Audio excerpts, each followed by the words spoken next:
If somehow you have not seen The Walking Dead by this point, you might want to hang around, because I'm going to cover every episode of every season. Existing fans of mine will know that I typically like to cover shows in their entirety in one single video, but The Walking Dead is 11 seasons long, and to do that in one video is just not practical. My PC would die trying to export it, and it wouldn't be fair to expect you to sit through a 10-hour long video. So, my rule is, if the show is 6 seasons or less, it's going to get covered in one video. If not, it gets the Walking Dead treatment of individual uploads. Speaking of which, let's begin this gruesome adventure by covering every episode of The Walking Dead.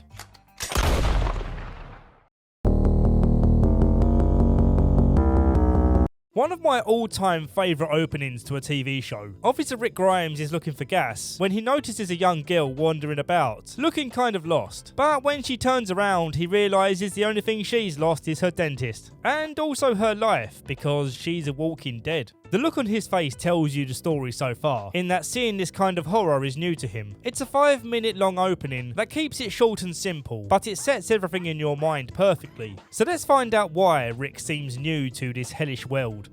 Before the world turned all bitey, Rick was sharing a bite to eat with his cop buddy Shane. That's a needlessly detailed phrase, isn't it? Bite to eat. That's like saying put one foot in front of the other to go for a walk. Well, anyway, they get called out to intercept a criminal on the run, and after a tense shootout when all seems clear, Rick gets shot in a non-fatal but still kind of problematic way, and so he's put into a coma, which gives the world this crappy slow motion effect to it. But it's nice to see Shane staying by his side, because he's a good friend. I'm sorry, man. I know I just send crap every time I come in here. When Rick wakes up, he finds Shane has gone, and this room now has an eerie silence to it.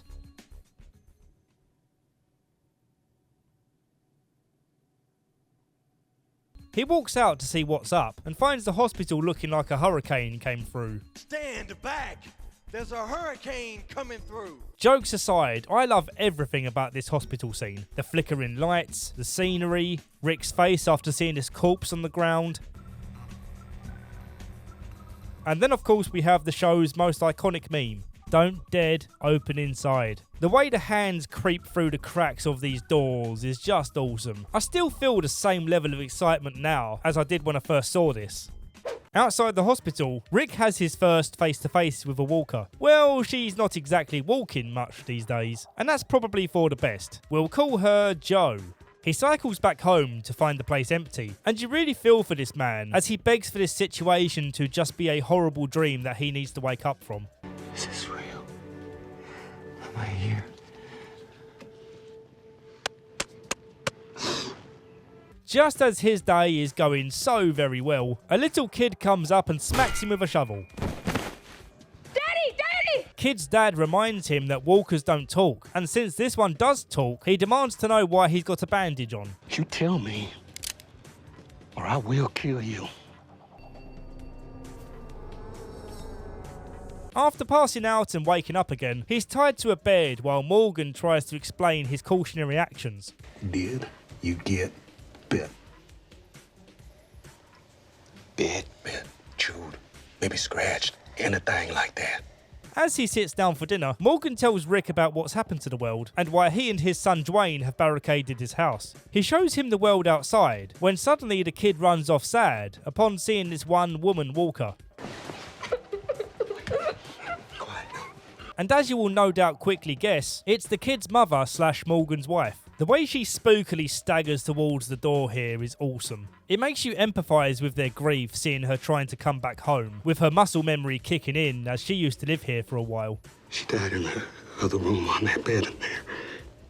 The next morning, Rick kills his first walker so that he can once again search his house, as he truly believes that his family are still alive. An idea of which Morgan initially doubts, having seen all the things that he's seen. But then he offers a ray of hope, saying that he did hear about a refugee centre in Atlanta. So with that information, Rick leads them to his police station, where they can arm themselves to the teeth with guns and also enjoy a hot shower, courtesy of the police station's independent gas supply. Oh my lord!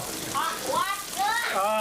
Perfect. feels good, right? Morgan decides against the idea of sticking alongside a firearms-trained officer, saying that he and his son will probably be able to shoot just as well as him after just a few days of panic firing while the whole world tries to eat them. And so they make their separate ways. Rick, still feeling the pain of seeing all this death around him, decides to humanely put Jo out of her misery. I'm sorry this happened to you.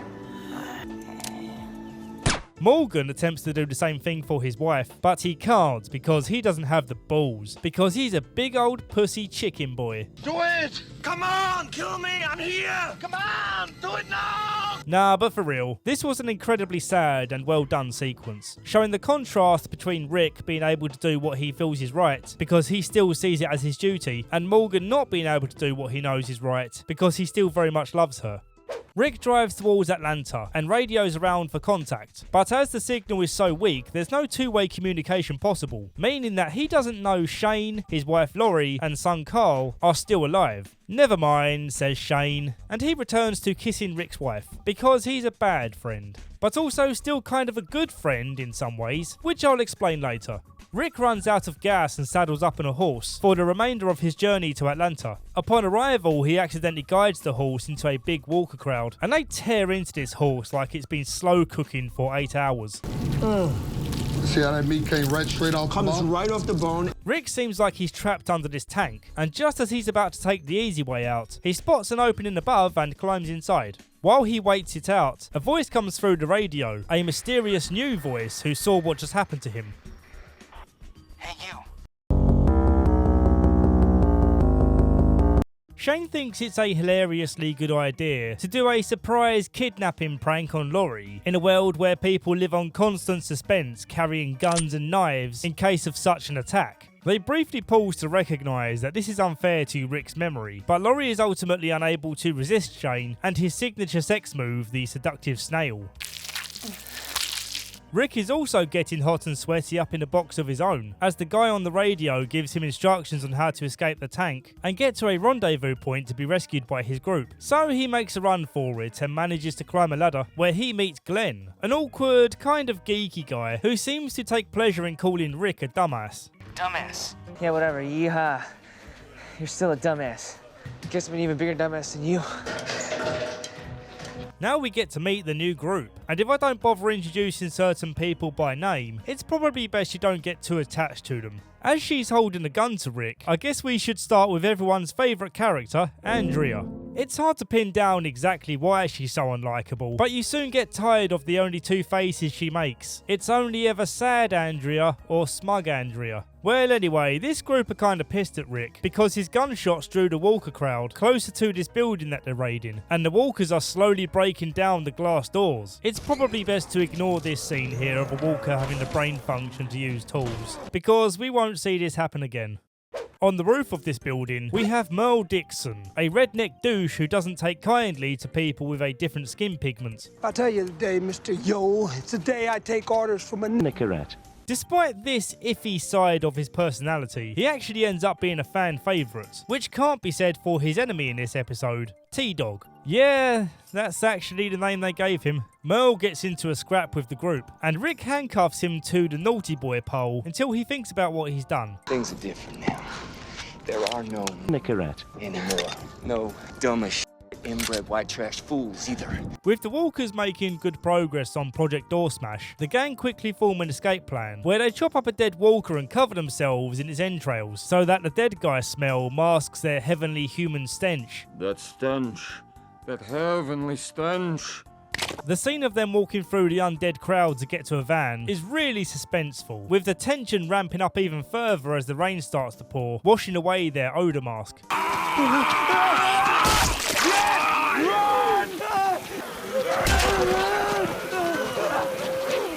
As they arrive with the van to haul themselves back to base camp, T-Dog goes to release Merle from his handcuffs and accidentally drops the key down the drain.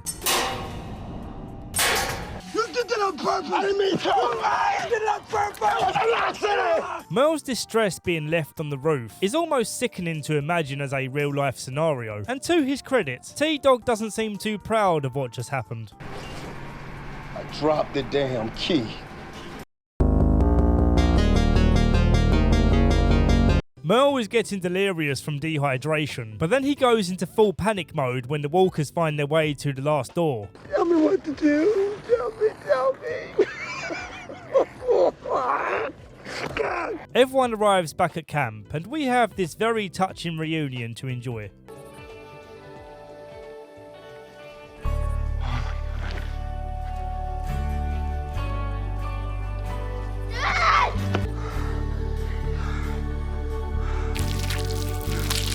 And this is the start of a very interesting conflict, as you can imagine. That same night, Laurie gives Rick his wedding ring back, and they catch up on some long-awaited boinking. Well, she didn't wait all that long, but shh, don't tell Rick. The next day, Shane is feeling a little betrayed at the way Laurie has cut him off cold now her husband is back. And well, you can't really blame him, can you? I'd be a little bit cheesed off too if I was Shane.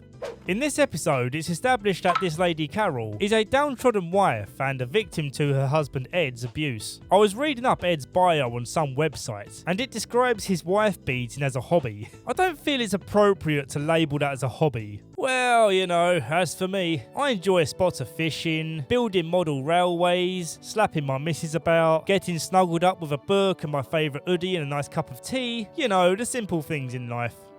Shane, already feeling pent-up frustration, decides that he's had enough of Ed's hobby, although I'm not too clear which one he has a problem with.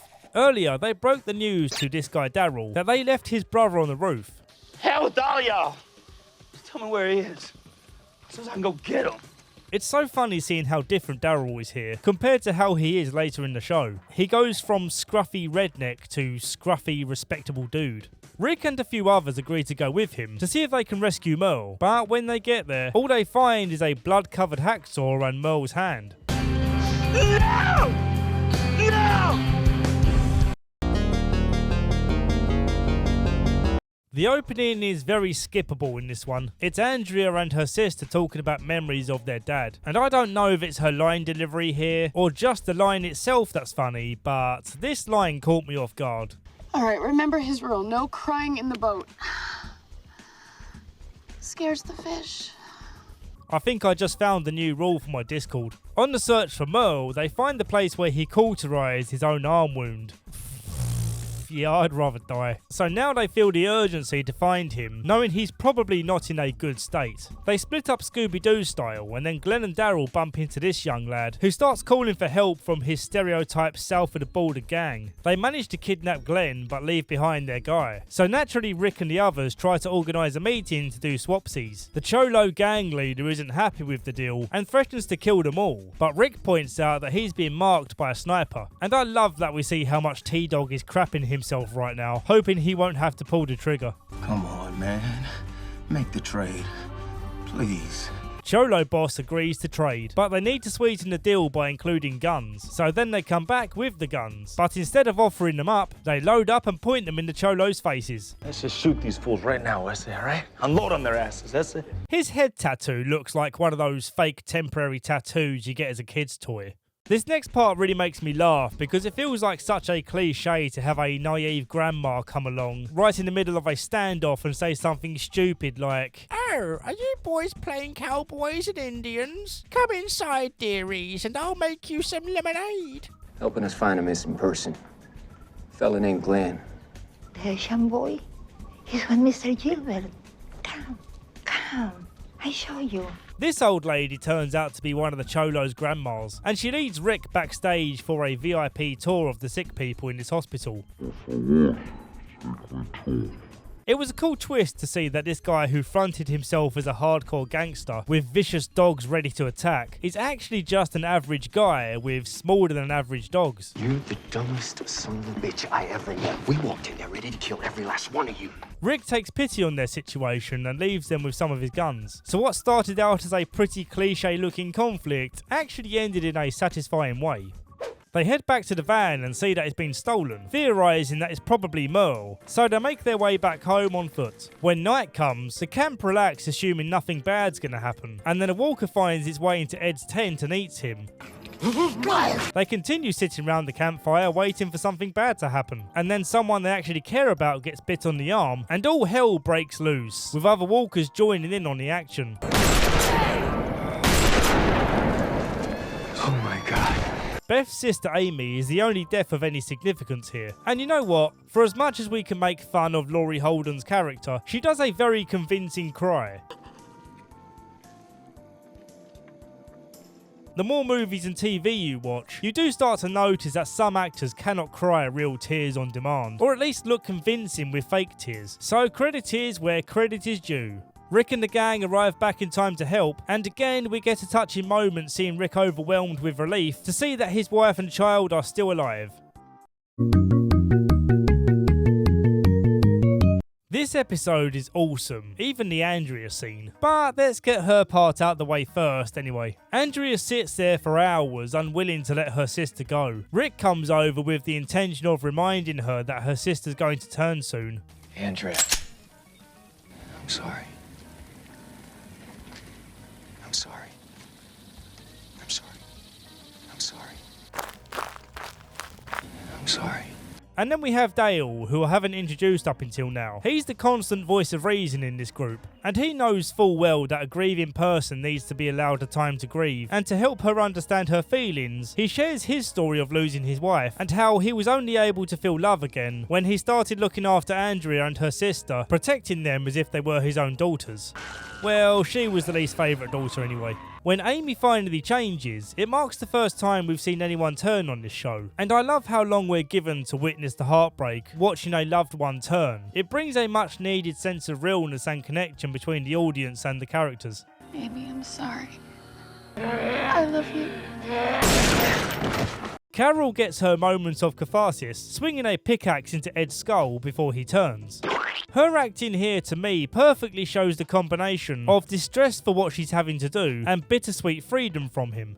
Jim, who I also haven't mentioned yet, gets outed as being bit during the scuffle last night, and naturally he fears that they're going to take him out. Luckily for Jim, Rick discusses the idea of travelling to the CDC to see if they have a cure, so if Jim can make the car journey, they might not need to pickaxe his head. As he hangs out in the camper van, he starts getting fearful visions of transition, and again it's really cool to see this, because the fate of becoming a walker to me is somehow worse than death. If you sit down and think about it, it's really terrifying to imagine this happening to you. This episode is also important because we see Shane starting to turn against Rick in very small ways, but other people like Dale are starting to notice that something is off. He didn't much like the way Shane set his rifle sights on Rick here. Jesus. We unexpectedly cut to the CDC, where we discover there's a man inside doing his research, but he's all alone in this massive facility, and while testing some tissue samples he accidentally spills some chemicals on it, and the lab's contamination protocol forces him to exit the room so that he can destroy his work. All personnel clear. Full decontamination in effect. The gang arrive outside the CDC, Jim didn't make it, and they are distraught at the idea of having travelled all this way and the place is completely shut down. But Rick notices the cameras moving, suggesting that there is someone inside watching, but the others still try to pull him away, ready to leave. I know you're in there. I know you can hear me. Please, we're desperate. The CDC guy knows the right thing to do here is to open the door. Heavenly light bursting out like they just stumbled upon a lifetime supply of weed and Subway cookies.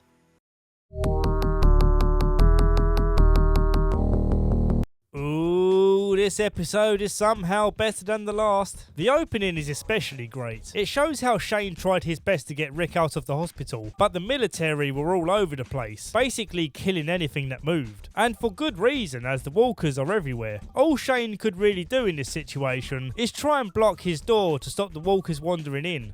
Back to present times, Rick and the gang plead for the guy to let them stay, which he agrees to after testing their blood. I've already broken every rule in the book letting you in here. Let me just at least be thorough. They end up being disappointed to find out that he's the only person left alive here. But for now, they're more preoccupied with the idea of resting up. They enjoy hot showers. I said enjoy hot showers. God damn it, Andrea, get over it. There's also plenty of red wine, and then they have breakfast the next morning. The red wine was a bad choice for Shane, however, as last night he got sexually frustrated and tried to do very bad things to Laurie, while at the same time trying to guilt her for not appreciating his help enough. Before it went to a regrettable level, he was making some valid points about how he tried his best to save Rick, even though he thought he was dead for sure, and he had good intentions in looking after them before they became intimately connected. Laurie somehow casually forgetting that she was rolling around in the forest with him only a few episodes ago. But yeah, still, red wine plus Shane equals big mistakes made. The next day, Dr. Jenner shows them some really cool scans, showing them the brain activity of a person dying from a walker bite. And it's super eerie watching brain activity kickstart again after being dead. Dark, lifeless, dead. The frontal lobes, the neocortex, the human part, that doesn't come back. The you part. After his presentation, Jenner then mournfully explains how all of his efforts have amounted to no results. The CDC never discovered the cause, and at this point he's even willing to entertain the idea that this is a biblical event. It could be microbial, viral, parasitic, fungal. Or the wrath of God? There's that. Dal then asks what the countdown clock is for, and Jenner explains how the building is set to explode when the power runs out, a safety protocol to prevent diseases from exiting the building. Naturally, the gang freak out and run for the doors, and then Jenner shockingly then locks them in. He explains that what he's doing is actually a thing of kindness, because it will give them all a quick, painless death, which is a much better fate than having to fight to survive in a hopeless world. And he reminds them that even if he does release these doors, the outer ones will remain shut. I told you, once that front door closed, it wouldn't open again. You heard me say that. But let's rewind so we can listen to the time he said that to them.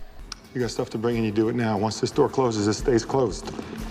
Yeah, you didn't really stress that point heavily enough, did you? If I knew the building was going to do this, I would say something like, hey, you guys can come in, but just to warn you, there's no cure, and tomorrow the building is going to lock itself down and destroy itself. That's kind of a dick move there, Dr. Jenner.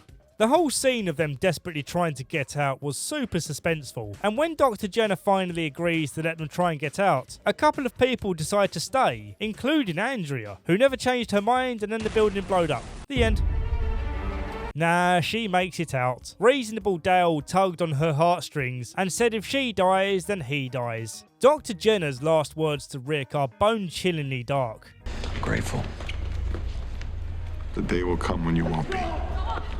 Well, I say last words, but he whispers something in his ear, and I can't remember if we find out what he says here, so I suppose you should keep watching to find out with me, unless you want to Google what he says, but please don't do that. To get out, Rick sets a grenade against the window, and they manage to escape by the thinnest of margins, because that's good television, damn it.